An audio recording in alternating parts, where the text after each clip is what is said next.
Hello so once again my dear learners, मैं हूं जीवन मौर्य।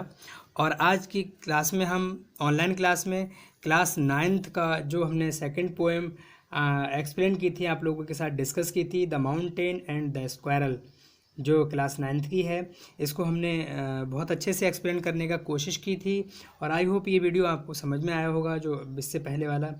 तो आज हम डिस्कस करेंगे क्लास नाइन्थ में कॉम्प्रीहेंसन, नाइन्थ की इसी सेम पोएम का, the mountain and the squirrel.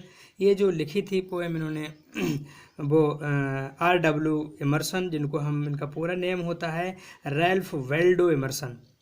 तो इसमें कुछ स्टैंजाज हैं, वो हम एक्सप्लेन करेंगे, उनको बताएंगे किस तरीके से सिलेक्ट किया जाता है। तो चलिए शुरू करते हैं अपने स्टैंजाज को।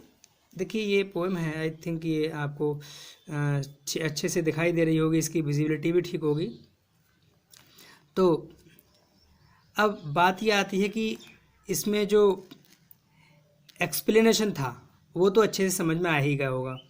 अब इसके बाद मेन इसकी प्रॉब्लम ये होती है कि हम इसके स्टैंजाज जो होते हैं उनको कैसे सर्च करें, ये हमारे स्टूडेंट की मेन प्रॉब्लम होती है।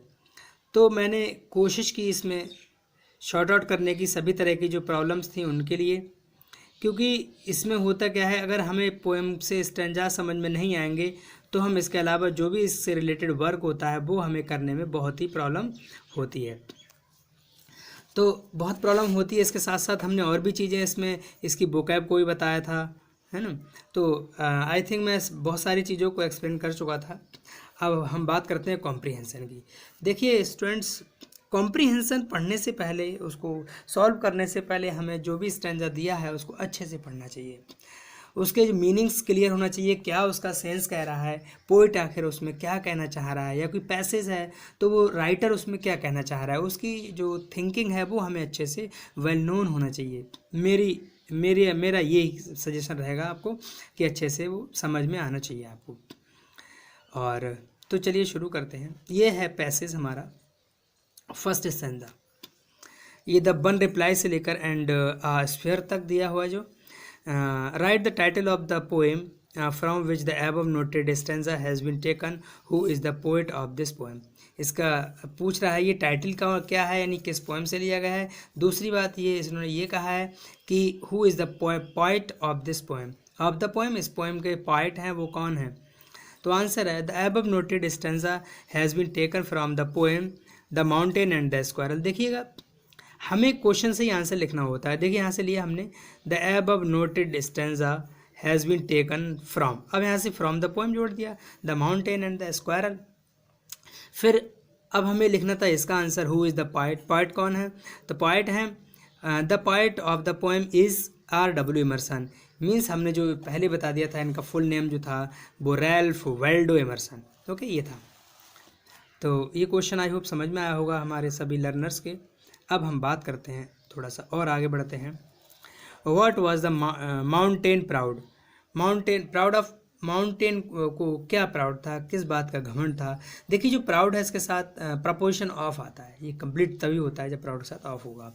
The mountain was proud of its large size, मतलब इट्स ये उसके लिए यूज़ हुआ है, माउंटेन के लिए।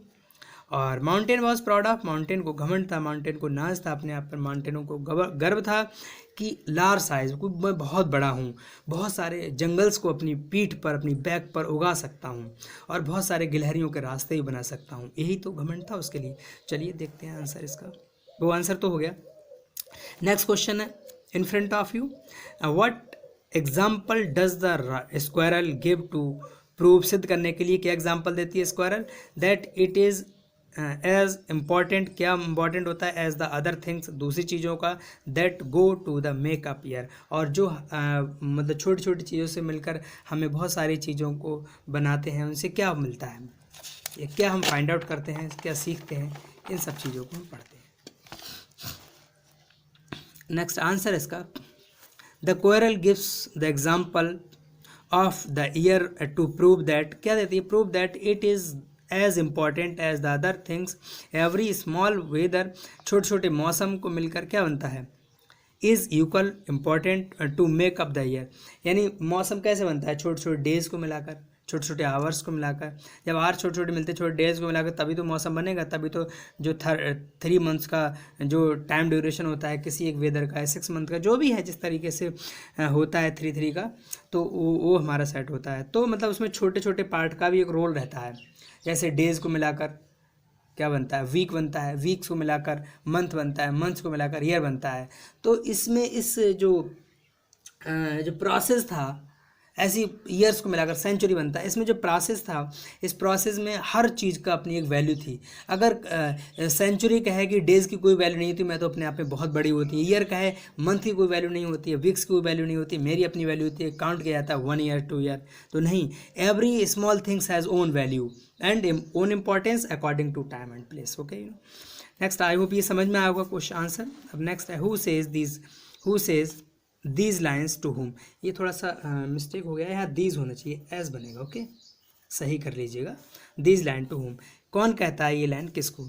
द स्क्वायरल सेज कहती है these lines to the mountain. ये वास्तविकता है, स्क्वायरल ने ही माउंटेन को बताया था, सारी चीज़ें बताई थी, और ये लाइनें स्क्वायरल के द्वारा कही गई हैं माउंटेन के लिए। नेक्स्ट है पॉइंट आउट रेमिंग बर्ड्स।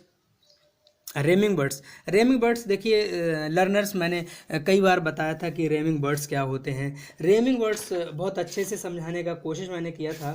तो इसमें बताया था जो सेम साउंड होती है वो हमारी रेमिंग बर्ड्स होती है, और मैच करती हुई हो हमारे अच्छे से, है ना, तभी वही रेमिंग बर्ड्स कहलाएगी। देखिए मैं थोड़ा सा पोएम के थ्रू बताना चाहूँगा रेमिंग बर्ड्स। जैसे कि इसमें आपने देखा, आप देखिएगा प्रिग, बिग, देखिए प्रिग, इग, बिग, इग, जो इग आया है, इग, प्रिग, इग, बिग, इग, जो लास्ट में इग बोला जा रहा है, इग की जो साउंड आ रही है वो हमारी क्या है, ये हमारे रैमिंग बर्ड्स होते हैं, इसको रैमिंग बर्ड्स बोलते हैं। जैसे वेदर, टुगेदर, इर, देखिए यहाँ पर वेदर, टुगेदर, इसमें भी अर आ रहा है, इसमें अर आ रहा है ना। स्फीयर, ईयर, स्फीयर, आगे इस तरह से दीज आर रैमिंग साउंड से रैमिंग वर्ड्स भी कैसे। चलिए देखते हैं। देखिए द रेमिंग वर्ड्स आर, आप इस तरीके से लिख सकते हो, बहुत सारी बुक्स में डिफरेंट टाइप से लिखा है, लेकिन कोई प्रॉब्लम नहीं, आप लिखिएगा इस तरह से भी ठीक है। जैसे आपको और अच्छे से लिखना चाहो लिख सकते हो, जैसे आपको सहूलियत लगे। तो रेमिंग वर्ड्स हो गए वेदर एंड टुगेदर, देखिए ईयर आ गया इसमें, ईयर एंड स्फीयर ये भी आ गया। नेक्स्ट है हमारा एंड आई थिंक ये सेकंड स्टैंजा है इसका, स्क्वायरल ट्रैक। देखिए learners, the same as formerly written, जो फर्स्ट क्वेश्चन है वो पहले ही जैसा होगा। देखिए मैं आपको दिखाना चाहूँगा पहला क्वेश्चन कैसा था। ये फर्स्ट क्वेश्चन था, इसको आपको नोट करना है, द राइट द टाइटल, ये सेम आंसर होगा, सेम क्वेश्चन आपको लिखना है यहाँ पर। ओके ठीक, देखिए why does the squirrel feel not feel ashamed, ये डबल हो गया, इसको हटा दीजिएगा, डबल कोई नहीं, ये लिखते समय मिस्टेक हो गया, ठीक है। Not, why does the squirrel feel not ashamed of its smallest, लेकिन स्क्वायरल को अपने छोटेपन पर, बहुत छोटी है, टेनिसी है, उसको अपने आप पर क्यों अशेम्ड नहीं होता है, क्यों शर्म नहीं आती है? देखिएगा क्यों, उसका रीज़न ही बता रहा है। देखिए ये जो R.W. इमर्सन है वो कहना क्या चाह रहा है। कुछ हमारे लर्नर्स होते हैं, किसी भी लर्नर्स को कोई भी चीज़ नहीं आती है, अगर क्लास में बहुत सारे स्टूडेंट हैं और उनसे कंपेयर करता है हमें ये नहीं आता है वो नहीं आता है, तो अपने आप को कहीं ना कहीं छोटा आंकता है, छोटी अपने आप को सोच रखता है कि हम उसका मुकाबला नहीं कर सकते। लेकिन नहीं, उनकी जो छोटा अपने आप को जो स्टूडेंट अपने आप कम आंक रहा है उसकी भी अपनी एक वैल्यू होती है और अपने फील्ड में होती है। हो सकता है उसको इंग्लिश में प्रॉब्लम रहती है, वो मैथ्स उसको बहुत अच्छा आता है, बहुत सारे स्टूडेंट ऐसे जिनको मैथ्स में प्रॉब्लम रहती है, इंग्लिश बहुत अच्छी आती हो, इस तरीके से। बट हम ये नहीं कह सकते हम वीक हैं, हमें ये नहीं आता है, हमें वो नहीं आता है, हमें छोटा नहीं मानना चाहिए, मतलब हमें अपने आप प्राउड करना चाहिए। फिर उसी जो चीज़ हमें नहीं आती उसकी प्रैक्टिस करनी चाहिए। कहा जाता है practice makes a perfect man, और वास्तविकता है कि जितना हम प्रैक्टिस करते हैं उतना हमारे निखार आता है, उतने हम वॉशअप होते हैं, उतना ही अच्छा हमारा माइंड मेकअप होता है। इन सब चीज़ के लिए क्या होता है, हमें कंसंट्रेशन की ज़रूरत होती है, सारी चीज़ों को छोड़कर सिर्फ एक ही चीज़ को फोकस करना होता है। कहा जाता है कि मतलब कहना चाहिए कि मनसा वाचा कर्मणा, ये भी आपने सुना होगा कि जो चीज़ सोचते हैं वही करते हैं, वही हमारा फिर ऑब्जेक्ट बन जाती है। तो माइंड को हमें कंसंट्रेट करना चाहिए, जैसा हमें सोचना चाहिए, तो हम पॉजिटिव रहें। कहते हैं be positive and always you will be happy. आप पॉजिटिव रहोगे तभी खुश रहोगे, तभी सीख पाओगे। ये एक लर्निंग प्रोसेस का मेरे हिसाब से बहुत अच्छा मेथड है। आगे देखिएगा लर्नर्स।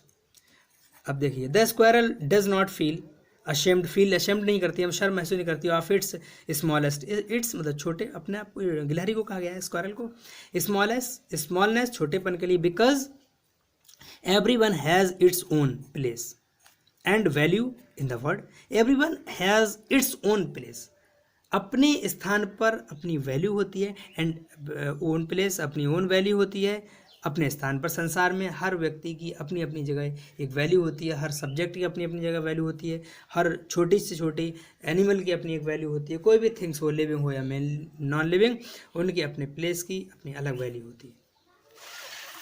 नेक्स्ट है, हाउ डज इट और डिफर फ्रॉम द माउंटेन। ने कहा ये माउंटेन जो होता है, माउंटेन से ये कैसे डिफर है। The squirrel differ from the mountain in its activeness. आपने देखा कि जो गिलहरी होती है वो माउंटेन से कैसे डिफर है, उसकी अपनी क्वालिटी है, बहुत फुर्तीली होती है, बहुत एक्टिव होती है ना, लेकिन वो अपना जो माउंटेन है वो इतना एक्टिव और फुर्तीला नहीं होता है। तो लेकिन अब माउंटेन की अपनी वैल्यू है। मैं कहूँ कि माउंटेन की कोई वैल्यू नहीं है, वो मतलब नेट नहीं तोड़ सकता, वो एक्टिव नहीं होता है, वो चल नहीं सकता, वो कुछ भी नहीं कर सकता, लेकिन नहीं, उसकी अपनी एक वैल्यू है। देखिए क्या है जी, देखिएगा आगे हम, जी हाँ पढ़ते हैं। Point out the rhyming birds the stanza. अब मैंने वही बात, point out the rhyming birds को इसमें बताना है। देखिए rhyming birds are disgrace place, इसमें भी आ रहा है, इसमें भी आ रहा है सीई, तो साउंड मैंने बताई दी दोनों की। तो आई होप ये हमारी जो पोएम थी आपको अच्छे समझ में आई होगी, और वीडियो को अगर आपको समझ में आया हो तो हमारी वीडियो को लाइक करें, शेयर करें और सब्सक्राइब करना ना भूलें, and press the bell icon for the more notification. आप बेल आइकन प्रेस कर लेंगे तो आपकी जो भी मैं वीडियोज़ अपलोड करूँगा वो टाइम पर मिलती रहेंगी, और मेरे चैनल पे बने रहेंगे तो मैं ग्रामर से रिलेटेड सारी प्रॉब्लम को शॉर्ट आउट करने की कोशिश करूँगा। इसके बाद जो ग्रामर ट्रांसलेशन का है वो हमारा सफ़र चलेगा, बहुत अच्छे से मैं उस सफ़र को डिज़ाइन करने की कोशिश करूँगा, बहुत इंटरेस्टिंग वे में। तो ठीक है, आज के लिए हमारी वीडियो में हम यहीं तक मिलते हैं। हम नेक्स्ट वीडियो में बहुत जल्दी मिलेंगे। ठीक है, थैंक यू, बाय बाय।